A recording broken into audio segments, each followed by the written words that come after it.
Ladies and gentlemen, welcome to the #1 professional wrestling radio show in Las Vegas. This is the Marq Hoke Show. The Marq Hoke Show. Going bell to bell with the best in professional wrestling news, entertainment, and lots of Sin City surprises from inside the squared circle.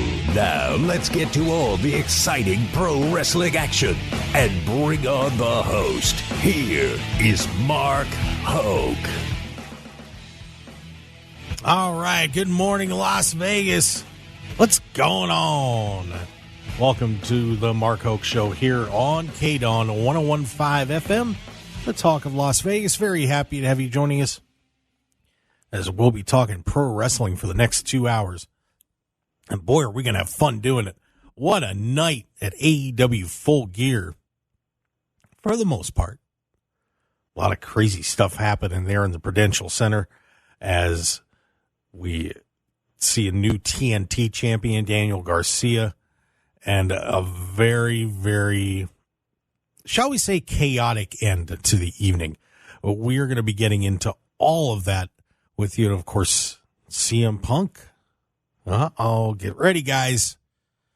A little possible somewhere down the road face-off with Roman Reigns. We'll see what happens with War Games. But we are jam-packed today, and we got to get right into it. But I do want to tell everybody about our guests coming up. We have, in hour number 2, good friend here in Las Vegas, Brett Raymer, of course, was one of the co-hosts of Tanked for 15 seasons on that show. He's going to be joining us, and he's a big pro wrestling guy. So we'll look forward to having Brett. Of course, he's got those 2 great restaurants, Stallone's Italian Eatery. Oh, man, great stuff. And we're going to have Brett on the show. And joining us a little bit later, Phil Stamper and Stu Myrick, our regulars. Phil from the Wrestling Revolver and Stu Myrick from Sports Guys Talking Wrestling down there in Austin, Texas.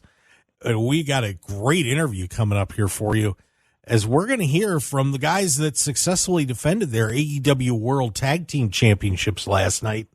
Sorry, Zay Kassidy, Marq, Quen, the team known as Private Party. We got to speak with them earlier this week, and we're just going to dive right into this because we got a lot to cover today. So let's hear from our good friends, the AEW World Tag Team Champions, Private Party. All right, everybody, and we are on the Marq Hoke Show, and I got to tell you, I feel like the velvet rope has opened. I have been let into the house. This is going to be terrific. Marq, Quen, and Isiah Kassidy, Private Party, the AEW World Tag Team Champions are in the house. We are here. How's it going, everybody? Marq, you doing all right there? Yeah, I'm blessed on this end. Like that. And Isaiah's got lunch ready to roll, so I'm trying not to take too long for him. But hey, we in your house. We in your house. We take as much time as you want. You let us know. We in your house. It's your rules. Whatever you want, we got you. Oh man, my lunch Kuwait, bro. My lunch Kuwait. Trust me, my lunch Kuwait. Mi casa de su casa. That's how this works for me. So okay. But very happy to have you guys on the show. For fans that maybe casual fans and are just starting to maybe get into AEW. Isiah, I'll start with you. Where did you guys meet up, and how did you guys come up with the Private Party Tag Team? Because you've been doing this for a long time. Yeah, so we met up at a school named House of Glory back in Brooklyn, New York. Our both hometowns. And I remember I was 14, turning 15 years old when I went to the school.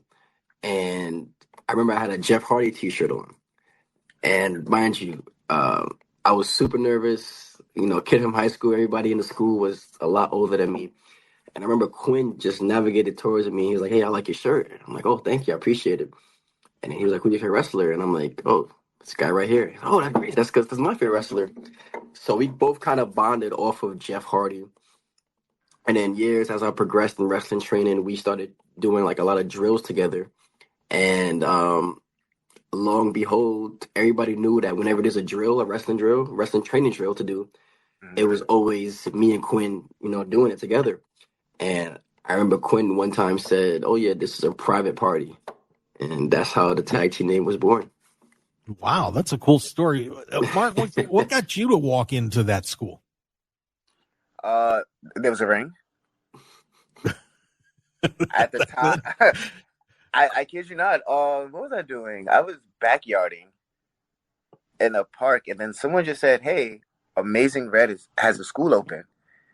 And I was just sitting, I was just like, "Wait, Amazing Red from TNA?" And it's like, "Yeah." So once I seen it, I went to the school, and I met one of the head trainers, Brian Excel, there.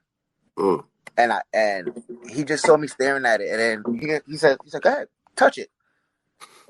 Oh, that was it. And then I looked at him, and like, I'm saying, I was like this, quote in the moment. I was like, "You sure?" like it was something crazy. like it was something crazy, and I'm just like, "You sure?" And he said, "Yeah."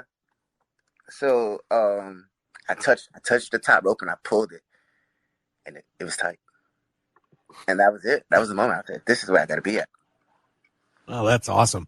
And, of course, you guys built this tag team together. But it is interesting when you're on the indies of trying to hold a team together like that, because we see so many times that teams break up and come together and promoters put different guys together all over the place. How did you two manage to keep yourselves together through that independent journey without breaking things up even back then? Quen, what do you say about that? I would say, first off, that's wild. Because I would say we must be lucky, grateful. Because I was like, I didn't even know on the indies they do that. Because they're like, "Oh, we're gonna team you up with someone else," and Isaiah's on the show. I'm like hell you are. What? Yeah, I didn't even know that was a thing. That's crazy. For me. That's crazy. But then again, there was that one show that actually booked him in a 4-way. You remember that show? Yeah, I remember that. There's that one show that actually booked you in that 4-way, and they just had me on the sidelines. But I was there to support, so we did it by being, I would just say, just that team to book. Like when you needed a tag team, it was Private Party, especially around here. It's like, all right, let's get Private Party. It was never. I don't think there was ever a chance where you just be like, you know what, let's have them do something else or team with someone else, because that's bonkers. Yeah, that's legit. It's like when you get what you pay for. They know, like, okay, you want an excited tag team, you get Private Party. You don't get Marq Quen singles, Isiah Kassidy singles. You want an exciting tag team match, you book Private Party. Yeah. You want to open that show with a banger? Private Party. Yeah, we're the guys. Well, that's really cool to hear that, because like I said, I mean, being around the independent scene here, it is so hard for guys to keep it together. And it just seems like you two are just kind of natural best friends and do your thing. I mean, that chemistry is difficult to find, Zay. Yeah, I feel like, we've been friends for like such a long time, even before we got signed. So I think that also helps us too. We didn't come into AEW not knowing each other. We knew each other way before AEW. So, that friendship carried out through years, and like it's years of, me getting to know each other. He come to my family parties, I'm go to his, he knows my family, I know his. We do events that's outside of wrestling, and like really creating that bond and making it as strong as possible. So like nothing could really tear us apart. So the time comes where AEW comes knocking on the door, and the opportunity is risen that you're going to be, working for All Elite Wrestling. Yeah. What was that like for you, Isiah, when you guys got the contracts? And I know there's some funny stories about the contracts, but I just want to get the feeling of what that was like when they said, when the deal was there, and you're like, oh my God, this is going to happen. Okay, so let me break it down to you. Let me bring you all the way back to how we got to this deal. So, I remember back on the indies, there was a lot of guys that were surpassing us and like just like getting signed left and right. And I'm like, man, Myrick Quen is good, if not better than these people that's getting signed. Like, when is our time gonna be? And I felt like we was grinding a lot, going to these shows, doing what it takes to, eventually be signed, but we didn't get a call. And I'm like, you know what? I'm just going to invest in a laptop, and I'm going to make a 1-minute highlight video of all my matches going forward. And next thing you know, I got the laptop. I spent like a lot of money, probably like my last, to be honest, because it was a lot of money and I wasn't making a lot of money at the time. Um, I made like a 1 minute highlight video, and I remember I tagged the Young Bucks on Twitter, and around this time, Young Bucks and FTR was beefing, right? And then I forgot who it was. I believe it was Young Bucks, and it was like, one day we'll face FTR and the world rejoice. So I kind of took that same tweet and made it to my own, and I was like, one day we'll face the Young Bucks and the world will rejoice. And then I put the 1 minute highlight video right underneath that tweet. And I'm at work while I'm doing this, right? So work goes by, I see my phone blowing up, blah, blah, blah, blah. Next thing you know, I see Matt Jackson. He put the eyes up, and I'm like, okay, maybe there's a match. Mind you, I didn't know AEW was a thing. And this is before AEW started. This was like in 2018, December. I remember it like it was yesterday. And I didn't know AEW was a thing. You know, next thing you know, I get a DM from him. He goes, hey, we're thinking about starting up this project. Are you guys signed? And would you be interested? I'm like, what? To work with the Young Bucks? Oh, Young Bucks is also one of our favorite tag teams. I'm like, absolutely. Like, we just want to face y'all. But now you're talking about a project? Okay, say no more. We're on board. Fast forward later, we got these contracts at a House of Glory show. We actually got the real contracts at the House of Glory show. We were super happy, on cloud nine. And I remember we got to wrestle that night, and like, man, I did not care about that match at all. Like, I was so like zoned out, and I'm like, man, we just got signed. But I was like, Yeah. Nothing else matters. And then fast forward, we did a match at Fighter Fest. It was us versus SCU versus Best Friends, and we killed it. Like, we had the crowd rocking. Mhm. And then apparently there's actually even better contracts than the one we originally offered. So the first contract we was offered, it was per appearance. You know, we get paid every time we appear on TV. I'm like, oh, this is what everybody's contract is. And then going forward, we have that match at Fighter Fest, and it's actually a salary-based contract. Now you're getting paid every other week. And I'm like, wow, we made it. We made it. So to put all that in a bow is a very unreal experience, and I couldn't be even more thankful for it. All right, and we are going to be back with more on the Marq Hoke Show with Private Party, the AEW World Tag Team Champions. And coming up, of course, hour number one, we welcome in Phil Stamper and Stu Myrick. Plus, hour two, it's Brett Raymer from Tanked is going to be on the show, so we'll look forward to hearing from him as well. So stick around, a whole lot more from Private Party and the Marq Hoke Show. We'll be right back.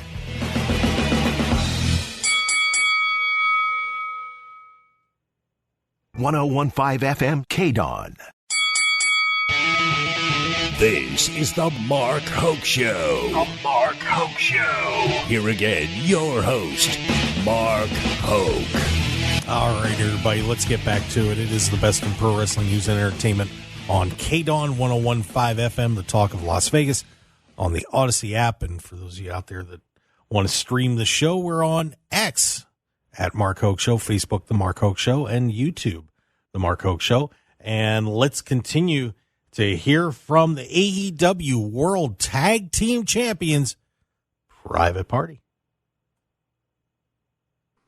Yeah, and you guys took off from there. And, you know, Mark, what was it like now taking that next step up when you guys arrived in AEW and started wrestling with some of the top wrestlers on the planet? That's when, so I would say on the indies, we were more the guys that's just like, you know, this is how we want the match to go. So when we took the next step up, we were learning more. We were under the learning tree of everybody at this time. So every time we came out there, we were learning like, okay, you got to face the hard cam. Okay, you got to do this because it would make more sense. Or you have to do this and this. So we was more learning the next step. And that's when I think, okay, you know what? It's pretty good, like, you know, sitting back and let other people take charge rather than, you know, like you saying, oh, this. It was a pretty good experience. So you get that win in the AEW Tag Team Tournament against the Bucks. And I remember that night. And just a win? Well, in the tournament. The win. Okay, sorry. No, I thought this was the win, but The win. Sure.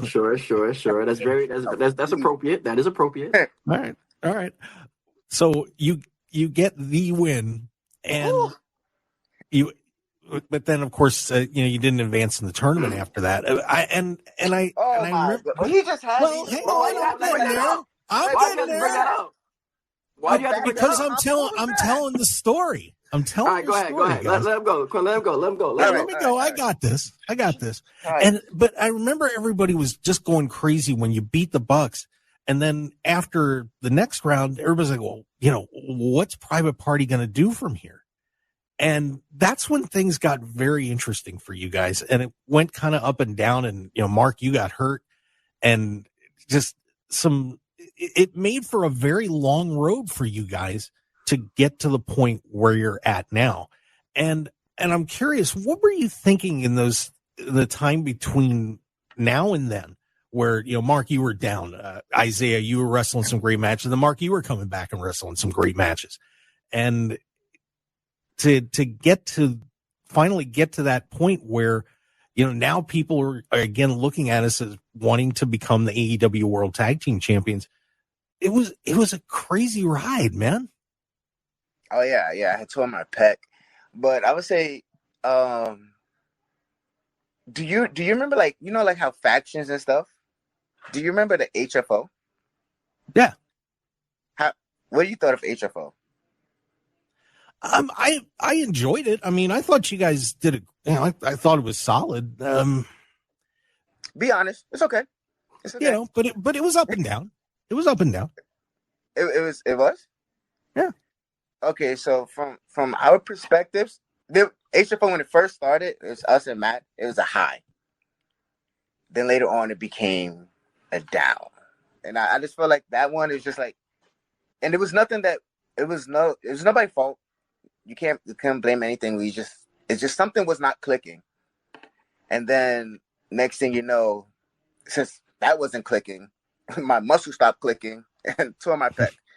So I went from being like, you know what, we're gonna figure this out, to like, well, damn, I have to figure something out now, because now I'm out. And that time I was just really thinking, because I was like, all I did was wrestle. Like, I never really had a job that paid good and all this other stuff. So now I'm just like, without wrestling, what I'm gonna do? And depression kicked in. Yeah, it was just like, it was a completely, I would say for me, it was completely down, especially if you want to go from the Young Bucks. And we was like, oh, Private Party's this, Private Party's this. And then it's just like, ugh, not them again. So now back up to like, hell yeah, Private Party. So, yeah, I'm going to have to say something that Isiah says. It's like roller coasters. Up, down, up, down. Yeah, and Isiah, you went through a very interesting time, because people were starting, while Marq was out, people were starting to see you as somebody, maybe he should be doing singles, and the pressure to split up a little bit, and and I mean, the talk was there, and Marq, it, but you're both Marq, awesome. Marq, where you at? Where am I at? I'm in Las Vegas. I'll see you soon. Oh. All right. Keep that same energy. I love you guys, man. Come on. But Isiah, that was a rough time for you too. I'm sure, with your partner out and trying to figure out your place in AEW. Yeah, it was super scary, because, like I said, only thing I knew was professional wrestling, not professional, sorry, tag team wrestling. And, I literally got out of training straight into a tag team. So for all these years, 6 years, 7 years, I've been doing tag team stuff. So, and then when you kind of like threw me out into the deep ocean, it's like, okay, can I sink or will I swim?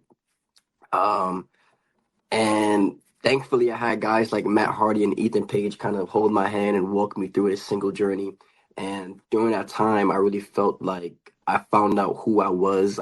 I gained my confidence, and I just became more and more of myself on camera, and obviously turn it up to a bit of a notch. And then, I mean, to wrap it up, I feel like that time, even though it was a very bad time for a private party, but it was something that I needed because I felt like I didn't have an identity and I didn't have my confidence as a singles wrestler, as a wrestler in general, because I was always relying on Quen, you know what I mean, on the private party. But that time, that period, it gave me an identity and it made me know, okay, this is who I am and this is what we're going to go doing forward. And on top of that, no offense, Quinn, but during that time, that was probably the most fun I ever had in wrestling. Yeah, yeah. I said it. I said it. I said it. What? So, I said it. I said it. Okay. I said, and the reason why I said it was the most time as the most fun I had was because we was literally doing stuff on Dark, me, Ethan, and Matt, and we was literally just doing kind of like whatever you wanted to do. Where like we created a storyline and I started doing the moaning stuff and then going at Matt Hardy's house and jumping off his roof, and it was just like really fun because we really had no like limits, and it was like, okay, just make the best out of this whole situation, and that we did, and we all came up with ideas and see what stuck, then some ideas stuck, and then the rest was history. Well, so then everything starts coming back together for Wait, you guys. can I say something? Oh, absolutely. I would say absolutely. it was no offense taken. Okay. But to say the most fun time you had, look over what? Hey, listen, look. Yeah, I gotta question that too. No. I promise. This is great. This is great. This is the pinnacle of my career. But I'm saying, as far as like no championships involved, as far as just being out there and just having fun. If you was there, you would have understood. I promise. Oh no, I know. Hey, guess what? What? You had fun. I had fun. So that matters. That's a team right there. That's a tag there team. You right go. There. Yeah, this Marq guy wants. This Marq is trying to make us fight. Yeah, that's what I'm trying to do, Marq. He's like trying to make us fight. Yo, Marq, chill out. I'm trying to the exact opposite. You guys are causing Marq, trouble, man. Chill, Marq, chill. Trying to make us fight. Wait. It's interesting. It's interesting that people hear the story about Private Party. That it was because it was. I just felt like, wow, these guys are so good, and they just can't seem to catch a break, and until recently, and you guys head into Wrestle Dream, an unbelievable match with the Bucks, and I know I was on the edge of my seat for it, saying, oh man, they're gonna get this, they're gonna get the titles tonight, and unfortunately it didn't happen. But you follow it up, and I mean, the fans were just going nuts for you guys, and you got that magic back, and it led to putting those belts on your waist. On our shoulders. Well, I mean, it's not on the. I mean, it could be. You want on the waist, Marq? You want it around the waist? I could put it around the waist for you. Well, no, it's better on camera like that. But, sure. But say, what was it like that night? Tell us your viewpoint when you won the World Tag Team titles. Oh, okay. Go ahead, Quen. Oh wait, which one? Wrestle Dream or when we won the titles? When you won the titles. Because I would say Wrestle Dream was just like that was a great moment too. That was the moment. That was the moment that set the ladder to this moment. Yeah. And I you know what? I'm gonna answer this question from Wrestle Dream. You know what? I'm good. Okay. So Wrestle Dream, we in the middle of the match, and we're in there with the Young Bucks, and it's always like, you know what? We're gonna knock it out the park. But the difference was the fact that the crowd was chanting Private Party. Normally it's like Private Party, let's go Young Bucks. But it was just like Private Party, and then in my head I was just like thinking to myself, I was like, this is our time. We're gonna win it tonight. At this point, I'm just like, there's nothing stopping us. But unfortunately, that night it didn't happen, which created the Private Party movement. Yeah, created the buzz of like, you know what? These guys we wasn't even in the title picture. Let's see what happens when they're actually like in the title picture. So that night, to hear like people created a path for us, people created this destiny for us. It's way too feel good of a moment, because you know what? Like you're saying, one of these guys gonna catch a break. We didn't know. Did not know. It started at Wrestle Dream, and then to head to Dynamite, knowing like this is gonna be our moment. Then to hear the eruption of hearing that 1, 2, 3. It's professional wrestling. That is for sure. That's what that is. Miss Magic. That was crazy moment, man. Crazy moment. When did it stink in that you finally did it? I mean, there had to be a moment at some point you guys were sitting around after you won the titles and just kind of looked at each other and said, this happened. Here it is. We did it. Yeah, when we got to the back and we talking to everybody and then like talking to Tony Khan and like him congratulating us and taking pictures with everybody and everybody saying congrats, well deserved, much earned. I feel like that's when it hit. Like, wow, we're really a part of history now. We're really tag team champions for a national televised company, man. It's so unreal to actually say that for 5 years after all the trials and tribulations, we finally did it. We overcame everything and we finally got to this point where, we're on the 101.5 show with Marq holding up these AEW World Tag Team Championships. And there you go. There's more to that interview, by the way. We got that posted up on YouTube, so you want to check that out. It's at the Marq Hoke Show on YouTube. And I'm going to bring the boys in here as we've got Phil Stamper from our good friends at the Wrestling Revolver and Stu Myrick from Sports Guys Talking Wrestling. Gentlemen, welcome in.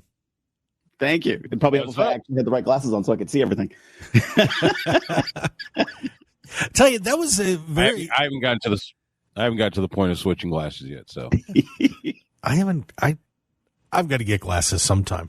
I'm actually pretty good. It helps to see especially if you're driving. Yeah, in Las Vegas. Yeah, I wish everybody else could see because I got hit again on Wednesday. Yeah. Oh. Yep. Did you hit by Verstappen? No. No, I did not. I got hit by a California driver. Even worse. Oh, but all right. But thoughts, guys. I know you got to see Phil. You got to see most of the interview, and Stu, you got to see the tail end of that interview at Private Party.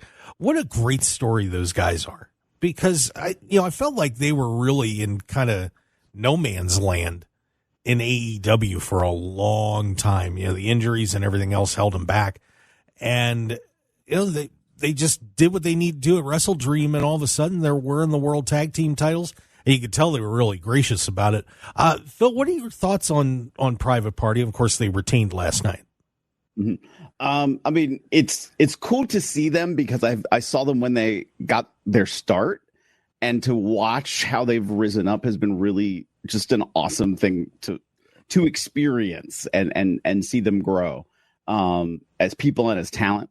I think this is just the start for them, though. I think this is where they start to solidify a path.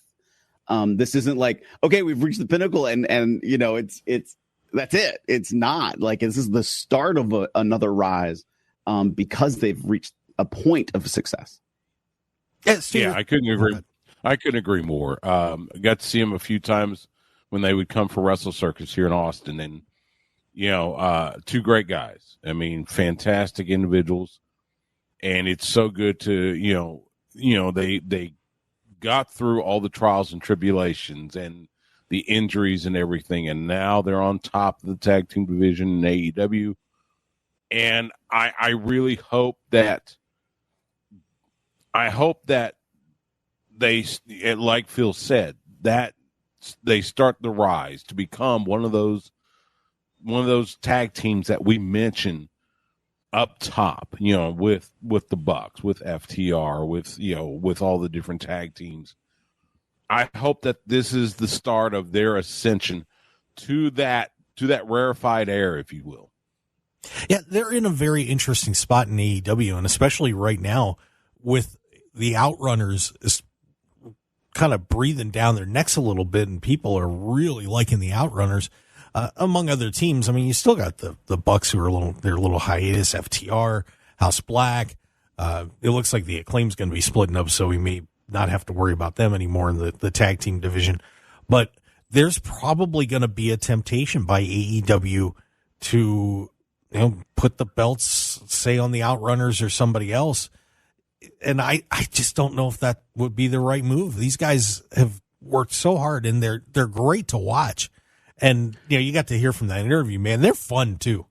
They're a lot of fun. I know when I was watching running the interview, and Phil, I saw you smiling all the time there because mostly because they were going after me, but it was, but that's always fun. Oh, I had a great time with them. I mean, they're terrific guys. I mean, would be amazing representatives for AEW for the long term. And, I just hope that Tony doesn't kind of say, well, the new toy is not as shiny as it was in a couple of months, and they make a change, Stu.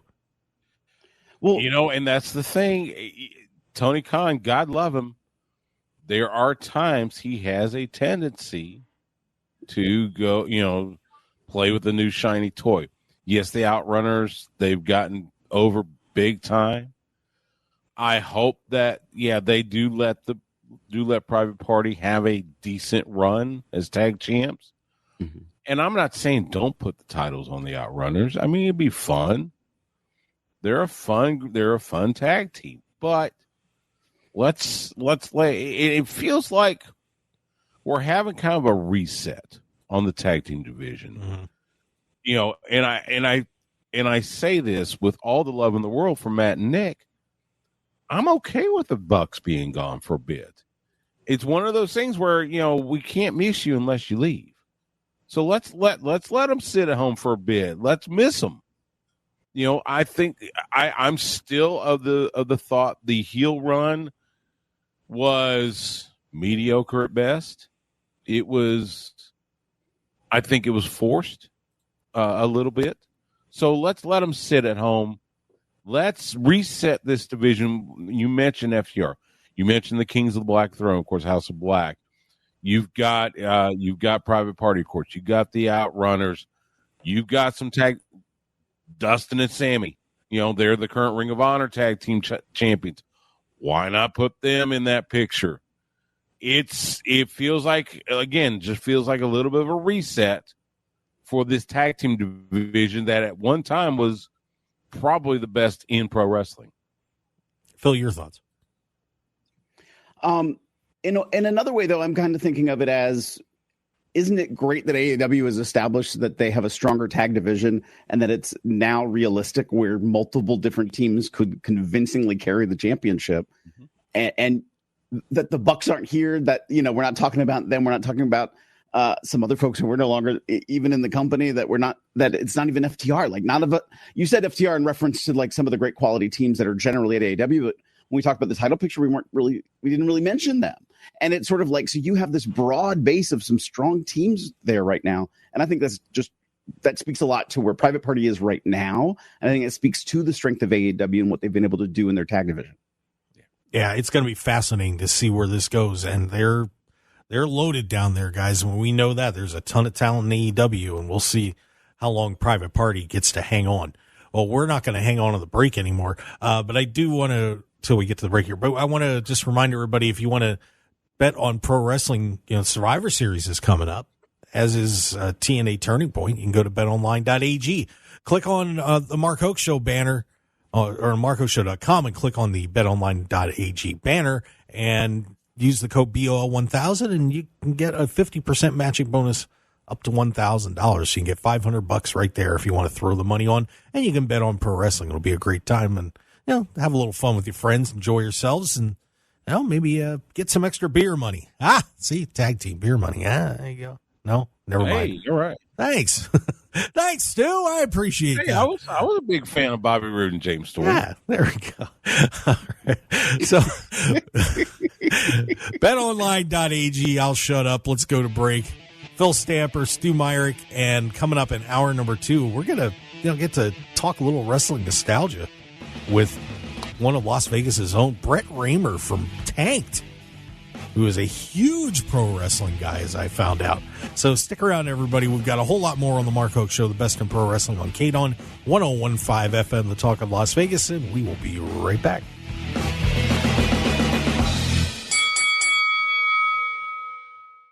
Looking for high-quality custom screen printing in Las Vegas? Look no further than Off Grid Creations. Need a few custom t-shirts for a local event, band merchandise, or family reunion? We've got you covered. Large order of uniforms for your staff, sports team, or club? We can handle that too. Our experienced team will work closely with you throughout the entire process from design consultation to final product. Call us at 661-300-1115. That's 661-300-1115. Or visit our website at off-gridcreations.com. Get a free consultation today. Whoa, what just happened? You were in a car accident. You should call Sam and Crash. No way, I don't want any salmon. Well, then how about Ed Beardstein? The guy with the beard from the hockey game? You might as well call Knock Me. His name is Nacho. What are you talking about? You should call Get the Win. Get the Win? GetTheWin.com. 101.5 FM KDAWN. You're listening to the #1 professional wrestling radio show in Vegas, The Marq Hoke Show. The Marq Hoke Show. Now, here again is Marq Hoke.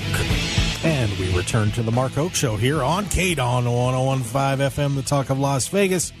Streaming on the Odyssey app, AUDACY. Get that app now, and you'll bring Christmas cheer early. Promise you, you'll love it. Download that app today, AUDACY. And, of course, we're also streaming on YouTube, Facebook, and X. And I've got me two compadres, Phil Stamper and Stu Myrick, on with us right now. And we're going to be hopefully having Brett Raymer from Tanked joining us in hour number 2. A lot happening over the past few days in pro wrestling, guys. But let's kind of stick to Full Gear here a little bit. And Stu, you talked about a reset in the tag division. I almost felt like there was somewhat of a reset last night, almost top to bottom on AEW last night, where we had Daniel Garcia winning a title. Takeshita beats Ricochet, and it looks like we're going to be really putting a lot into Takeshita at this point. Kyle Fletcher gets the win. Jay White beats Hangman Adam Page again. Now, there were in Lashley getting a win over Strickland. I mean, this is a very big turnaround from where we were just a couple of months ago. I think this reset has been a couple months churning. They've got it. There's still quite a few people that are out with injury. So it's who's available, who's up. Like Bobby, you mentioned Bobby Lashley beating Swerve Strickland. That one was a little bit of a, we could see that. They want to build up the Hurt Syndicate. They want to build it up to a big time heel faction. So of course you're going to have Lashley get over on that one. The Daniel Garcia title win, I think it was time. I think that's what we're going to see this with what is now known as the Elite. You got the Bucks at home. It would not shock me if Jack Perry may sit at home for a little bit. So now the only one left is Okada with that Continental title. You got the Continental Classic starting, I think you said this Wednesday on Dynamite. It would not shock me if he drops that title. And then we do a reset on the Elite where, I've said it over and over. People want to cheer Okada. The heel turn of Okada, maybe he's having fun with it. Nobody else is. Honestly. I mean, it's cute. Yeah, he says the B word a couple times. You don't center a whole heel turnaround on a word. I'm sorry. It's not good. So lay into what the fans want. Let him be a face. Let him be the multiple-time IWGP heavyweight champion, one of the greatest wrestlers ever to wrestle for New Japan. Let him be that. And I think we are seeing a reset.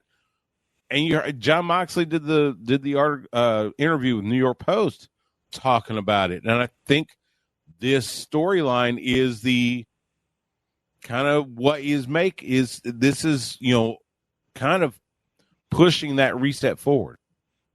Phil, it looks like the gang in the writers' room has said we need to make some changes.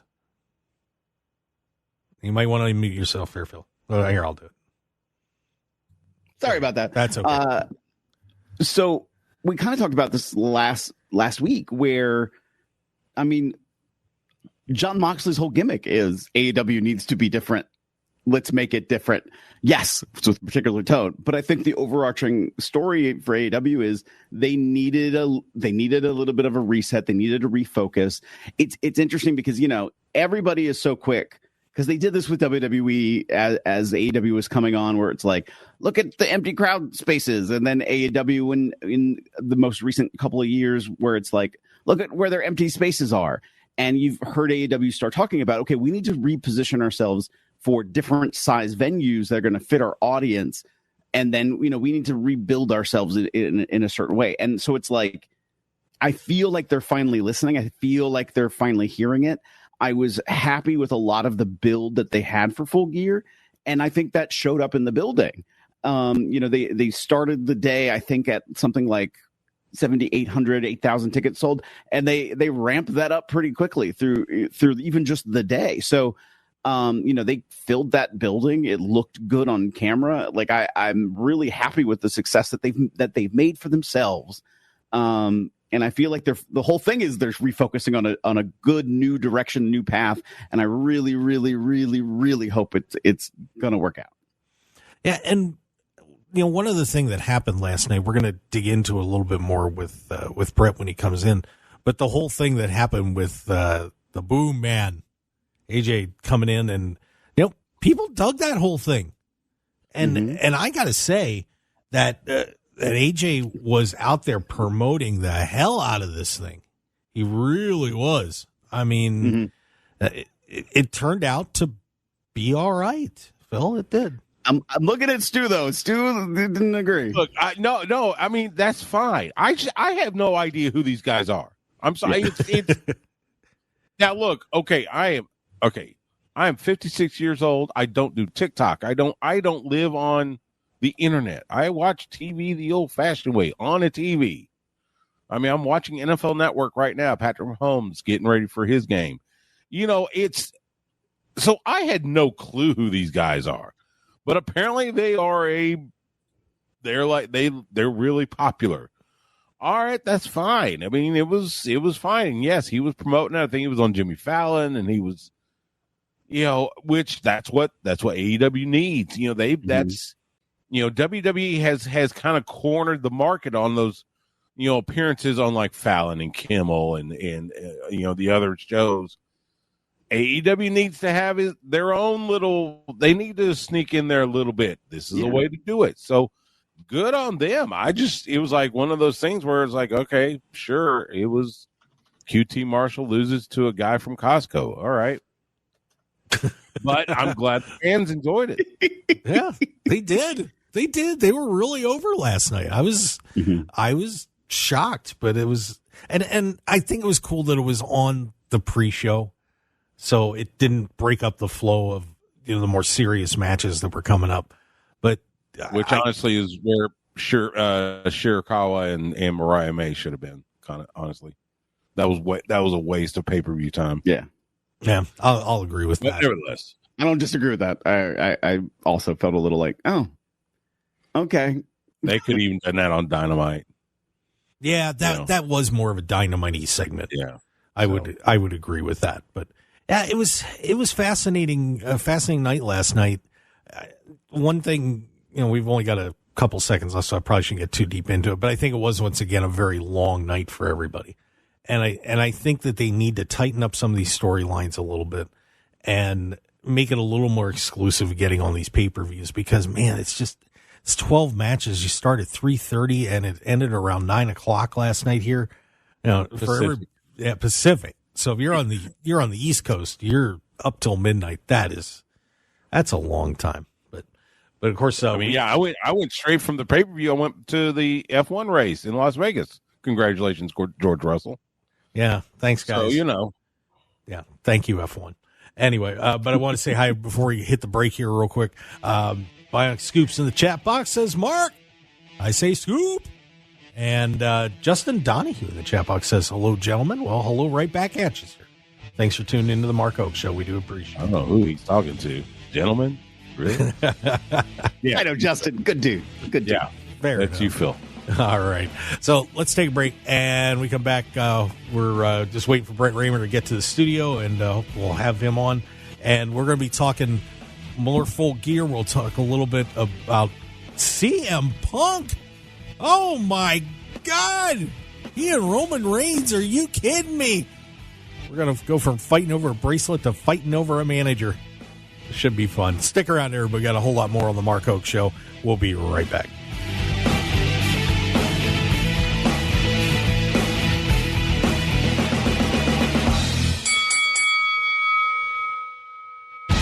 Want more of The Marq Hoke Show? Follow us on Twitter at Marq Hoke Show, like us on Facebook at The Marq Hoke Show, and visit MarqHokeShow.com to keep up with everything happening with the show.